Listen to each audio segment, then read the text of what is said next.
سورة النازعات شروع اللہ کا نام لے کر جو بڑا مہربان نہایت رحم والا ہے۔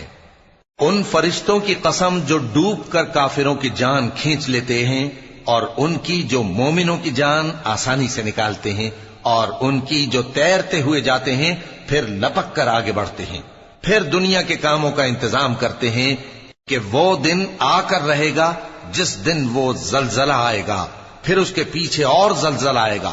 اس دن لوگوں کے دل خوف زدہ ہوں گے اور آنکھیں جھکی ہوئی۔ کافر کہتے ہیں کیا ہم الٹے پاؤں پھر لوٹیں گے؟ بھلا جب ہم کھوکھلی ہڈیاں ہو جائیں گے تو پھر زندہ کیے جائیں گے؟ کہتے ہیں کہ یہ لوٹنا تو سراسر نقصان کا لوٹنا ہوگا۔ تو بس وہ ایک ڈانٹ ہوگی، اس وقت وہ سب میدان حشر میں آ جمع ہوں گے۔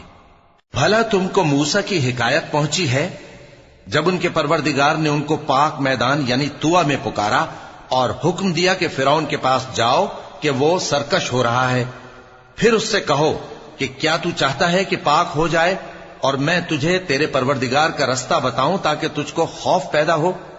غرض انہوں نے اس کو بہت بڑی نشانی دکھائی مگر اس نے جھٹلایا اور نہ مانا، پھر لوٹ گیا اور تدبیریں کرنے لگا۔ سو اس نے لوگوں کو اکٹھا کیا، پھر بلند آواز سے بولا، سو کہنے لگا کہ تمہارا سب سے بڑا مالک میں ہوں۔ تو اللہ نے اس کو دنیا اور آخرت دونوں کے عذاب میں پکڑ لیا۔ جو شخص اللہ سے ڈر رکھتا ہے اس کے لیے اس قصے میں عبرت ہے۔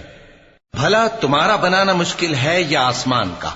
اللہ نے اس کو بنایا، اس کی چھت کو اونچا کیا، پھر اسے برابر کر دیا، اور اسی نے رات تاریک بنائی اور دن کو دھوپ نکالی، اور اس کے بعد زمین کو پھیلا دیا۔ اسی نے زمین میں سے اس کا پانی نکالا اور چارہ اگایا اور اس پر پہاڑوں کا بوجھ رکھ دیا۔ یہ سب کچھ تمہارے اور تمہارے مویشیوں کے فائدے کے لیے کیا۔ پھر جب وہ بہت بڑی آفت آئے گی اس دن انسان جو محنت وہ کرتا رہا یاد کرے گا، اور دوزخ دیکھنے والے کے سامنے لا کر رکھ دی جائے گی۔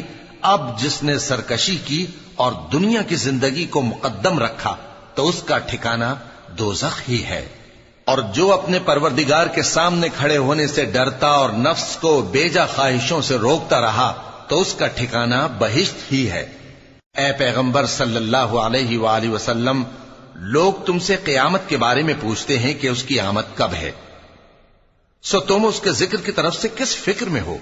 اس کا منتہا یعنی واقع ہونے کا وقت تمہارے پروردگار ہی کو معلوم ہے۔ جو شخص اس سے ڈر رکھتا ہے تم تو اسی کو ڈر سنانے والے ہو۔